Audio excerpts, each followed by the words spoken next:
সবার শুরু থেকেই দুই প্রধান দলের প্রবাসী নেতা কর্মীদের মাঝে ছিল উত্তেজনা। বিএনপি সিনিয়র যুগ্ম মহাসচিব মির্জা ফখরুল ইসলাম আলমগীরের বক্তব্যের পর শোরগোল পড়ে যায় হাউস জুড়ে। কাস্টডিতে টর্চার হচ্ছে, কাস্টডিতে নির্যাতন নিপীড়ন করা হচ্ছে, কনফেশন আদায় করার চেষ্টা হচ্ছে, যেটা আমরা মনে করি যে মানুষের মৌলিক অধিকারের, মানবাধিকারের বিরুদ্ধে এবং গণতন্ত্রের মূল বিষয়টার বিরুদ্ধে। তিনি তার বক্তব্যে দেশে মানবাধিকার পরিস্থিতির নজিরবিহীন অবনতি ঘটেছে বলে মন্তব্য করেন। তিনি বলেন, বিগত বছরে দেশে ১৫৪টি বিচার বহির্ভূত হত্যাকাণ্ড সংঘটিত হয়েছে, যার ৬৪টি ছিল সেপ্টেম্বর-অক্টোবর মাসে। নির্বাচনের পূর্বে বর্তমান প্রধানমন্ত্রী কমিট করেছিলেন জনগণের কাছে যে এক্সট্রা জুডিশিয়াল কিলিং তিনি বন্ধ করবেন একদম কমপ্লিটলি। সেটা বন্ধ হয়নি, বরঞ্চ বেড়ে গেছে। অন্যদিকে যুক্তরাজ্য আওয়ামী লীগের পক্ষ থেকে অভিযোগ অস্বীকার করে বক্তব্য রাখেন দলের শীর্ষস্থানীয় নেতৃবৃন্দ। বিএনপি জামাত যখন ক্ষমতায় ছিল, যখন র্যাব তৈরি হয়েছিল, তখন প্রায় ২২,০০০ আওয়ামী লীগের নেতাকর্মীকে হত্যা করেছে।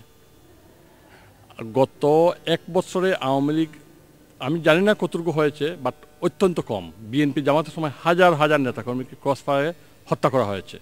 আমরা যুক্তরাজ্য আওয়ামী লীগ, বাংলাদেশ আওয়ামী লীগ ক্রসফায়ারের বিরোধী। এ সময় ব্রিটেনে নিযুক্ত বাংলাদেশের রাষ্ট্রদূত ডক্টর সাইদুর রহমান তার বক্তব্যে দেশে সহনশীল গণতন্ত্র বিরাজ করছে বলে উল্লেখ করেন।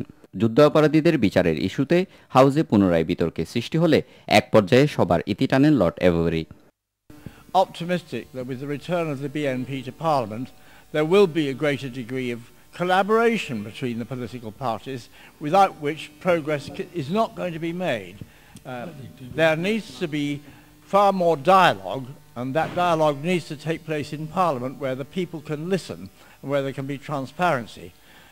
And I hope that with the return of the BNP to Parliament this week, a new era will open up in Bangladeshi politics. অনুষ্ঠান শেষে লেবার দলীয় মন্ত্রী ডান বাটলারের সাথে সৌজন্য সাক্ষাতে মিলিত হন বিএনপির সিনিয়র যুগ্ম মহাসচিব। ওয়াহিদ জামান, চ্যানেল এস নিউজ, লন্ডন।